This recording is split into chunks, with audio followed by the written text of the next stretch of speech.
warm and cheerful good morning to everyone. Welcome to my channel Youth Club। और आज आप सभी देख रहे हैं कि हम शुरुआत करने वाले हैं जेनेटिक्स के चैप्टर नंबर 5 की principle of inheritance and variations.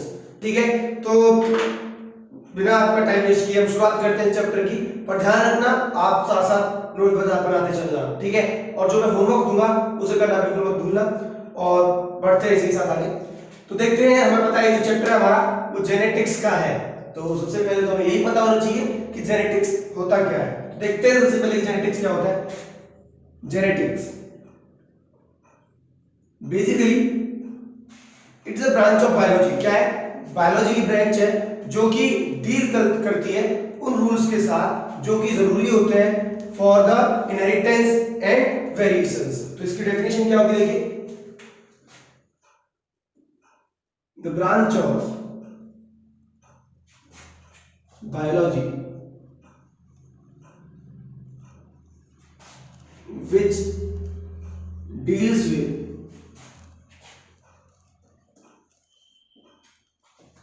the rules of inheritance and variations।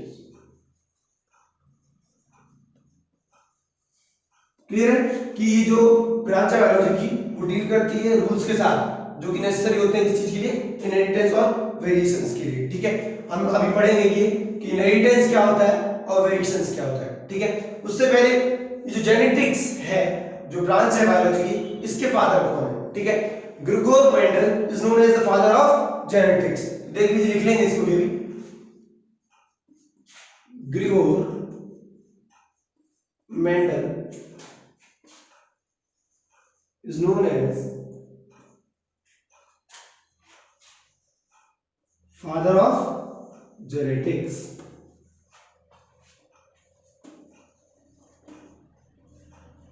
इतना सही समझ में आया? ठीक है, इसके बाद आगे चलते हैं। अब जैसे कि हमने देखा हमारे जो चैप्टर में भी है, सबसे पहले जो वर्ड है वो है इनहेरिटेंस।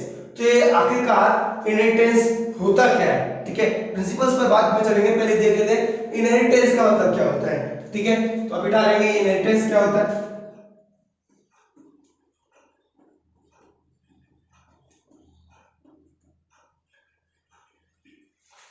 एक्चुअल में जो इनहेरिटेंस होता है उसका मतलब होता है कि वो पाथवे जो हमको शो करता है कि किस तरीके से जो पेरेंटल कैरेक्टर्स हैं वो ट्रांसफर होते हैं ऑफस्प्रिंग्स में। ठीक है, बेसिकली स्टूडेंट बहुत ज्यादा कंफ्यूज रहते हैं कि हेरिडिटी में सर अंतर क्या है और इनहेरिटेंस में अंतर क्या है। तो मैं बता दूं, बेसिकली हेरिडिटी क्या होता है? The process of transfer of characters from the parents to offspring. जबकि इनहेरिटेंस क्या करता है? It shows us the pathway for the heredity, मतलब it shows the pathway of the transfer of characters from parents to offspring. हम लिख देंगे इसमें the pathway of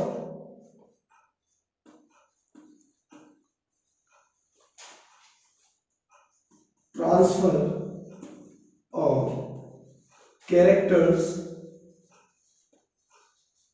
from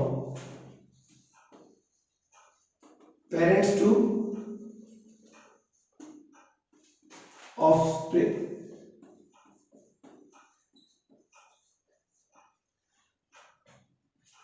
ठीक है, मतलब ये एक्सप्रेस करते हैं कि how the parental characters get expressed in the progeny. ठीक है, it tells us how the parental characters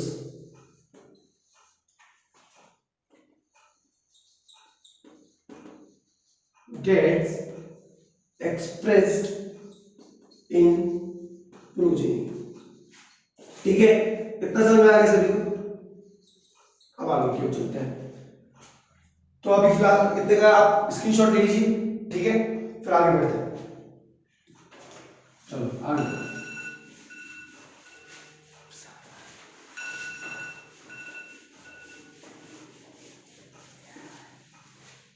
उसके बाद देखेंगे कि ये वेरिएशंस का मतलब क्या होता है। वेरिएशंस क्या होते हैं? ठीक है, डालेंगे वेरिएशंस क्या होता है। ठीक है, वेरिएशंस ठीक है। वेरिएशंस का मतलब होता है जो चेंजेस आते हैं इसमें प्रोजेनी में, ठीक है, म्यूटेशन के कारण जो चेंजेस आते हैं इसमें प्रोजेनी में, उन्हें हम क्या कहते हैं, वेरिएशंस, ठीक है। लिखेंगे changes that take place in progeny due to mutation or environmental factor।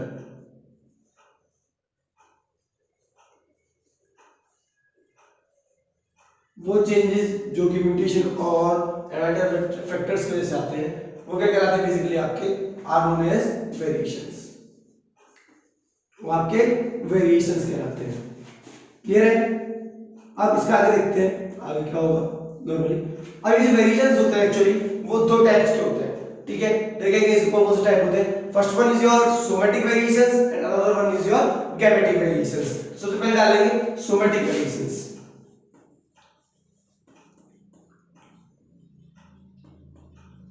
अब इसको समझने से पहले मैं कुछ आपको समझा देता हूं, ठीक है, लिखने से पहले।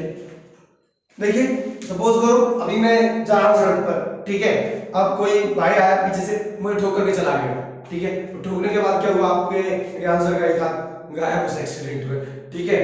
अब सपोज करो मेरा हाथ नहीं है और बाद में मेरी शादी होती है, तो जो मेरे बच्चे होंगे, ठीक है, जरूरी नहीं है बेटा कि उनका हाथ नहीं होगा, ठीक है, उनका हाथ होगा, ठीक है। इसका मतलब क्या है कि जी जो भाई मेरे पास जो हाथ थे, ठीक है, वो अब नहीं है क्योंकि एक्सीडेंट हो गया मेरा, वरना मेरे पापा से जब मैं पैदा हुआ था तो मेरे हाथ थे, ठीक है, और मतलब मेरे बच्चों के भी हाथ होंगे, ठीक है। ऐसा थोड़ा ही है कि जी मेरे पूर्वजों से मेरे पास हाथ नहीं है, तो मे भी चांस हो सकते थे कि मेरे ऑफस्प्रिंग्स के हाथ नहीं होंगे, बट इस केस में होंगे।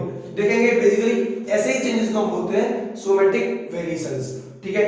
ये जो चेंजेस होते हैं वो किस में आते हैं, सोमेटिक सेल्स में, बॉडी सेल्स में आते हैं, ठीक है।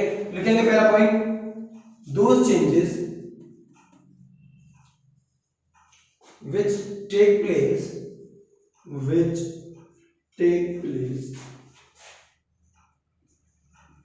in somatic cells। किसमें आते हैं चेंजेस, सोमेटिक सेल्स में। क्लियर है। नेक्स्ट पॉइंट देखेंगे इसके बाद। अब मेरा कहा था जैसे कि कब मिले वो डेट्स, जब वो गाड़ी मुझे ठोकर के गई, इसका मतलब वो मुझे मेरे पेरेंट्स से नहीं मिले, कहां से मिले, एनवायरनमेंट से, ठीक है। तो लिखेंगे these traits are acquired from environment। ये ट्रेड जो होते हैं वो एनवायरनमेंट से लिए आते हैं and also known as acquired trait, इन्हें हम एक्वायर्ड ट्रेड भी कहते हैं। क्लियर है। एक्वायर्ड ट्रेड की डेफिनेशन यहां से क्लियर रखना, and also known as acquired traits. इसका मतलब क्या हो गया, सोमेटिक वेरिएशंस को हम एक्वायर्ड ट्रेड्स भी कहते हैं। क्लियर है। एक्वायर्ड ट्रेड्स का मतलब those traits which we get from our environment are known as acquired traits, ठीक है। नेक्स्ट पॉइंट देखते हैं। अब मैंने जब बताया था तो मैंने कहा था कि जरूरी नहीं है कि भाई मेरा हाथ नहीं है मेरे बच्चों का भी हाथ नहीं होगा, तो सेम केस यहां पे भी लागू होता है। तो डेफिनेशन में हम वही लिखेंगे कि these traits cannot be transferred, these traits cannot be transferred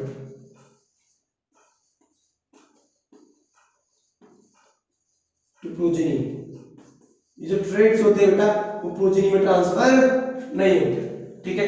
it's all about somatic variations. इसके बाद हम देखेंगे कि गैमेटिक वेरिएशंस क्या होते हैं, ठीक है। डाल लेते हैं heading gametic variations.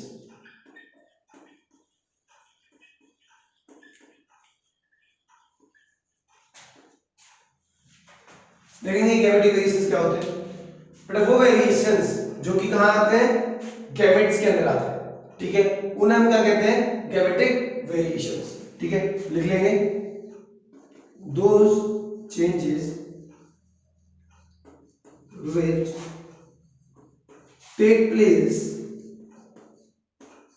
in gametes। किसमें आते हैं बेटा, गैमेट्स में। क्या होते हैं gametes, X X and X Y मतलब स्पर्म एंड ओवम, ठीक है, उनके अंदर जो आते हैं उन्हें हम क्या बोलते हैं, गैमेटिक वेरिएशंस, ठीक है। नेक्स्ट वन देखिए। अब जैसे कि मैंने कहा कि ये गैमेटिक वेरिएशंस है, आप सभी को पता है कि हम जो होते हैं वो प्रोडक्ट होते हैं अपने ऑफस्प्रिंग से, मतलब उनके गैमेटिक सेल्स के xy into xx के बाद ही हम फॉर्म होते हैं, ठीक है, xx की फॉर्म में या xy की फॉर्म में, ठीक है, 2:2 की फॉर्म में, देखो जो रेशियो आता है, क्लियर है। तो बेसिकली अभी देखेंगे तो ऑब्वियस सी बात है, मैंने यहाँ पर सिर्फ इतना बताया कि we are the product of the gametes, ठीक है। इसका मतलब क्या है कि जो ट्रेड्स है वो हमें हमारे कहां से मिलते हैं बेटा, पेरेंट्स से मिलते हैं, इंटर कैरेक्टर्स में, ठीक है। तो हम वही लिखेंगे we get them from our parents, ठीक है। सो दे आर, अब ऑब्वियसली बात है भाई कि जब हम कैरेक्टर अपने पेरेंट्स से ले रहे हैं तो क्या कहलाएंगे आपके, they are known as inherited traits, क्या कहलाएंगे आपके, inherited traits, they are also known as inherited traits. अब भाई जब हम ले रहे हैं तो हमें पता है कि ट्रेड्स आगे पास भी किए जा सकते हैं, तो मतलब नेक्स्ट पॉइंट क्या होगा, they can be transferred to the offspring, they can be transferred to the offspring,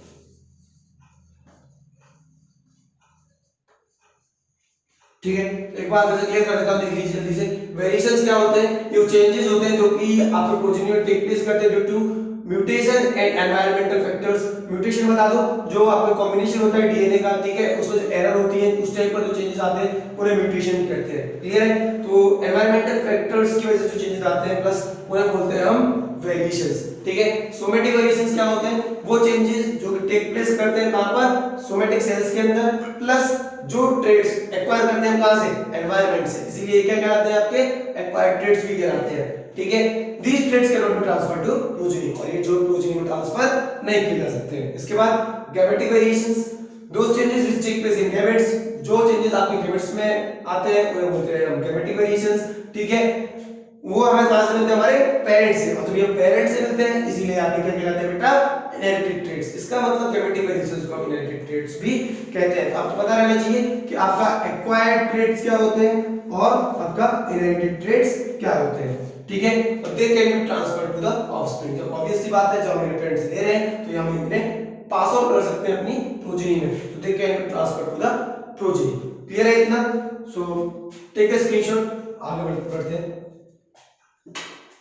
हो गया, ठीक है। नेक्स्ट देखेंगे आगे।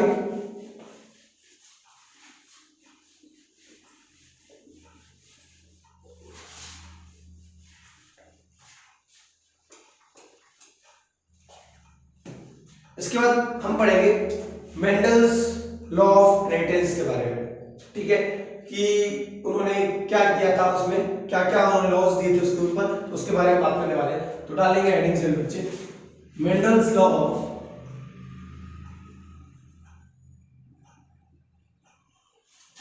इनहेरिटेंस,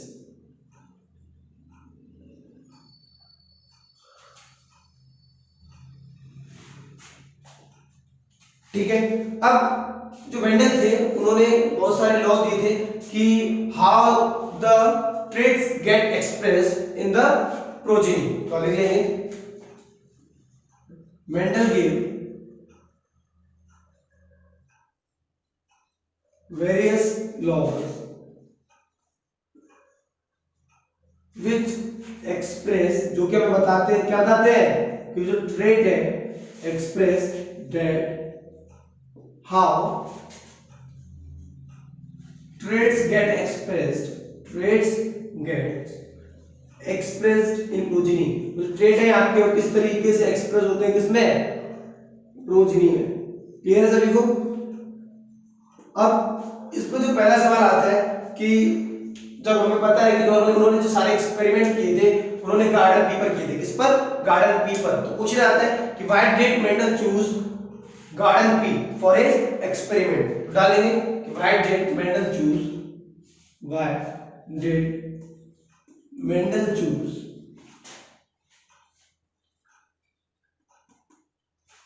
पी प्लांट मतलब garden pea for his experiment.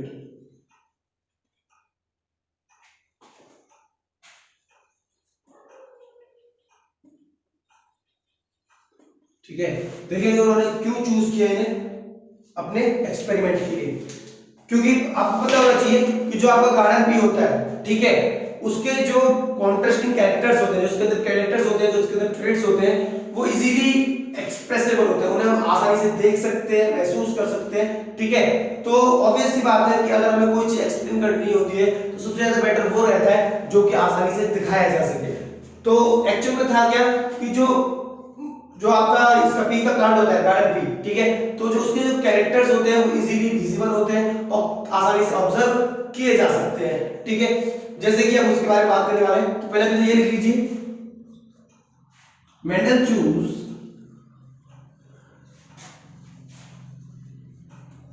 pea plant for his experiment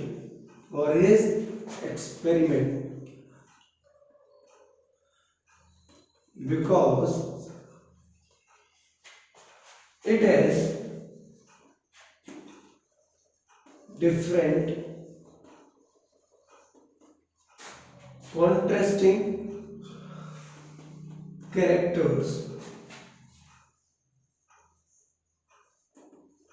which can be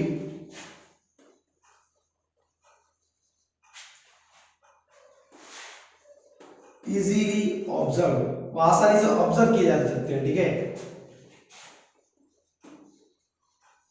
and study, और उन्हें आसानी से पढ़ भी सकते हैं। क्लियर है?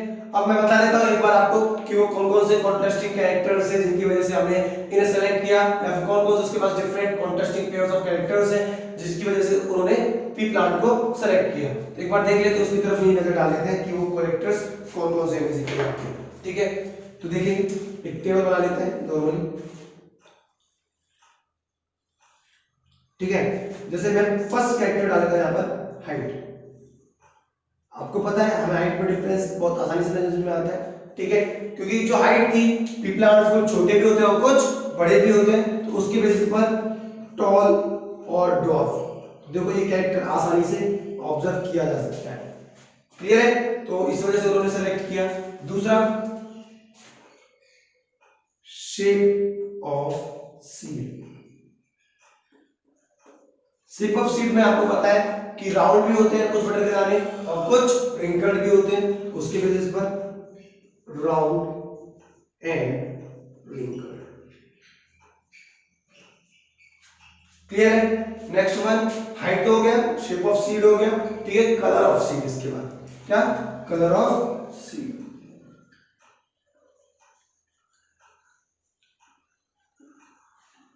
ठीक है, कलर ऑफ सीड सिंपल सी बात है, yellow and green, yellow and green. ठीक है, next one is your colour of flower. ठीक है, कलर ऑफ फ्लावर,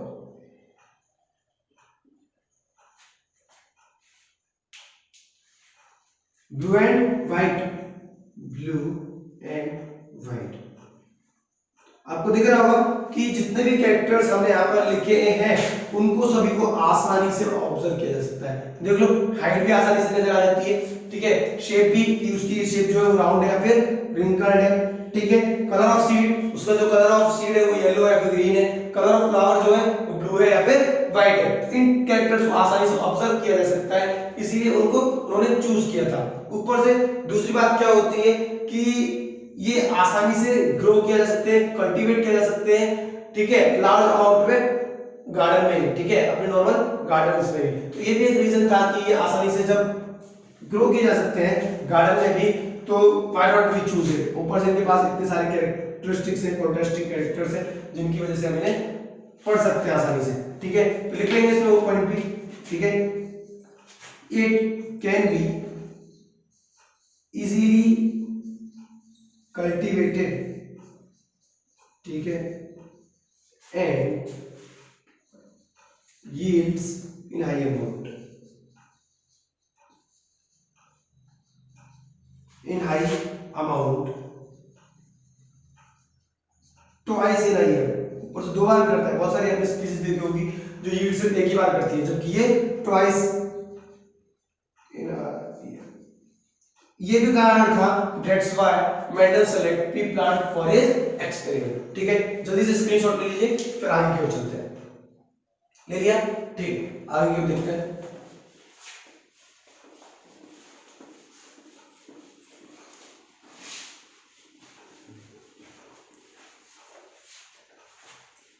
अब देखते हैं बेटा कि जीन्स क्या होते हैं। बहुत ज्यादा समझिएगा, बहुत अच्छे से समझाने वाला मैं आपको, डोंट वरी। आप देखेंगे ये जीन्स क्या होते हैं। ठीक है, नॉर्मली सभी जब हम बात करते हैं जीन्स के मामले में, तो हम देखते हैं कि अधिकतर क्या होता है कि सपोज करिए, जैसे मैं अभी आपको एग्जांपल के तौर पर यहां पर समझाता हूं, तो थोड़ा सा सपोज करो ये सेल है। ठीक है, ये सेंटर में उसमें क्या है, न्यूक्लियस है।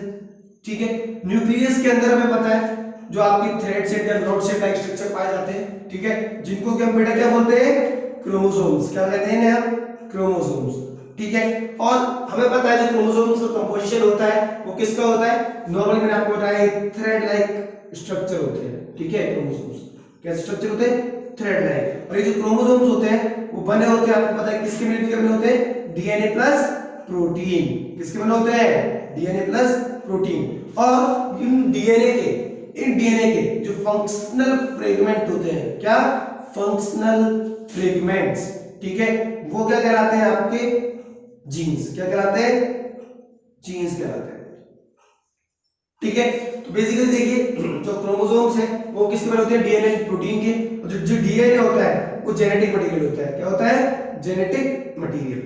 क्लियर है, और ये बना हुआ होता है फंक्शनल फ्रेगमेंट्स का, जिन्हें हम क्या कहते हैं, जीन्स। क्लियर है, तो देखो यहीं से आपकी डेफिनेशन जनरेट हो जाएगी। लिखेंगे कैसे, these are the functional fragment of DNA. ठीक है, which carry the genetic information। DNA जब जेनेटिक मटेरियल है तो ये क्या कैरी करते हैं, जेनेटिक इंफॉर्मेशन। ठीक है, तो अब डेफिनेशन में ये लिखने वाले हैं, समझ में आ गया सभी को। अब लिखेंगे, देखिए क्या होगा चीज की डेफिनेशन में जो लिखेंगे, तो they are the functional fragments of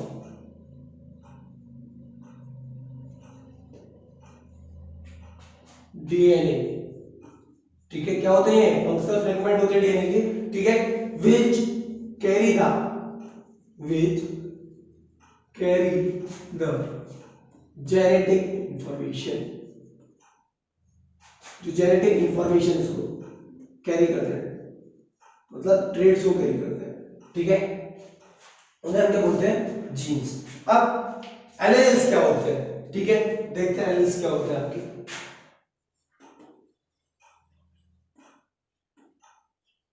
ठीक है, ये क्या होते हैं, ये आपका कोटेड जीन्स ही होते हैं। ठीक है, स्लाइटली जो डिफरेंट होते हैं, क्या होते हैं, slightly different form of genes. ठीक है, उन्हें हम क्या बोलते हैं, एलेल्स। ठीक है, लिखेंगे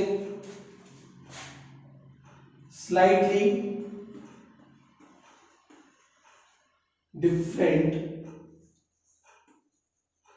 coded form of gene is known as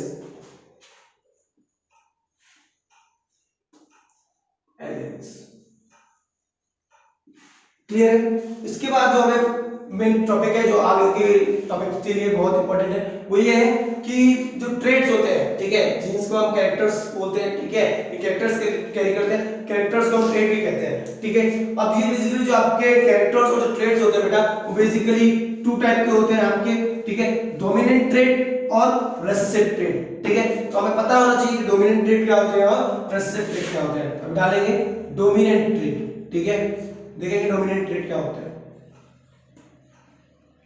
अब आप सभी को पता है डोमिनेंट का मतलब क्या होता है, मतलब कि किसी के ऊपर हमारा पूरा कंट्रोल होना, पूरा अधिकार होना। ठीक है, ओनरशिप होना। ठीक है, जैसे India is dominating the match, ठीक है, इंडिया डोमिनेट कर रही है मैच को। मतलब यहाँ पर जो क्या है, यहाँ पर एक कोई कैरेक्टर होगा जो कि डोमिनेट कर रहा होगा ओवर द अदर कैरेक्टर, ठीक है। तो ऑब्वियस सी बात है उस ट्रेड को हम कहेंगे डोमिनेंट ट्रेड। तो देखते हैं क्या होता है। Those trade which are capable of expressing itself, वो ट्रेड जो कि आपका कैपेबल होता है खुद को एक्सप्रेस करने के लिए, itself in the progeny, किसमें, प्रोजेनी में, on its own, अपने दम पर, ठीक है, जिसका एक चरित्र राज उसे डोमिनेट कहते हैं, ठीक है, डोमिनेटिंग, जैसे Akbar was a dominating ruler at that time, ठीक है। उसी हिसाब से यहाँ पर क्या है, ये जो ट्रेड्स होते हैं वो कैपेबल होते हैं खुद को एक्सप्रेस करने के लिए अकेले प्रोजेनी में, ठीक है। Basically they are written in capital letters. तो ये इंपॉर्टेंट बात है, ध्यान से सुनेंगे इसे कि ये जो हमेशा लिखे जाते हैं वो किसमें लिखे जाते हैं, कैपिटल लेटर्स में। They are written in capital letters, किसमें लिखे जाते हैं, कैपिटल लेटर्स में, क्लियर है। अब they are written before the recessive trait, और रेसेसिव ट्रेड से पहले, and before the recessive trade.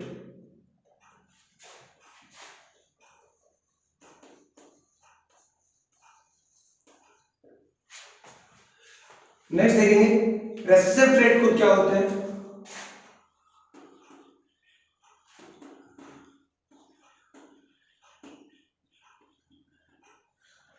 ठीक है, रेसेसिव ट्रेड बेटा वो ट्रेड होते हैं जिनको खुद को प्रोजेनी में एक्सप्रेस करने के लिए अपने ही जैसे सिमिलर पैटर्न की जरूरत पड़ती है, उन्हें हम क्या कहते हैं, रेसेसिव ट्रेड। तो लिखेंगे those trades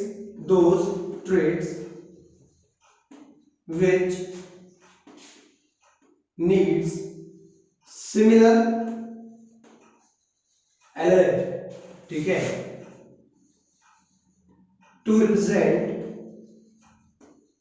or express itself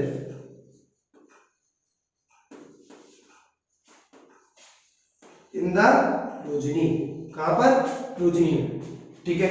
अब ऑब्वियस सी बात है भाई कि जब डोमिनेंट ट्रेड आपका कैपिटल लेटर्स में लिखा जाता है तो किसमें लिखा जाता है, स्मॉल लेटर्स में, ठीक है।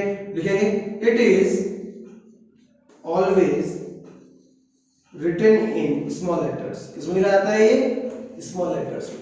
तो जहां भी आपको स्मॉल लेटर्स में कोई भी ट्रेड लिखा मिले तो समझ जाना क्या है, आपका रेसेसिव ट्रेड है, ठीक है।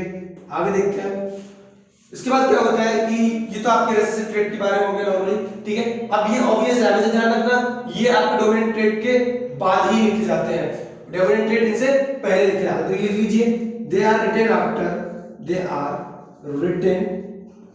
After dominant traits, dominant traits के बाद में लिखे जाते हैं। तो याद रखना बेटा, बेसिकली जब हम क्रॉसेस करते हैं तो ये चीजें बहुत ज्यादा मैटर करती है, ठीक है। अदरवाइज आपके आगे जो हम वीडियोस में देखने वाले हैं कि क्रॉस किस तरीके से करते हैं, मोनोहाइब्रिड क्रॉस कैसे करते हैं, डायहाइब्रिड क्रॉस कैसे करते हैं, तब आपको प्रॉब्लम हो जाएगी, ठीक है। अभी इसी के बेसिस पर मैं आपको बता देता हूं ये जो ट्रेड्स थे, डोमिनेंट ट्रेड और रेसेसिव ट्रेड्स, ठीक है। जीन्स मैंने बताया क्या होते हैं, आपके फंक्शनल सेगमेंट्स होते हैं डीएनए के, जो कि क्या कैरी करते हैं, जेनेटिक इंफॉर्मेशन। एलील्स क्या होते हैं, स्लाइटली डिफरेंट कोडेड फॉर्म होती है किसकी, जीन की, जिसे हम क्या बोलते हैं, एलील, ठीक है।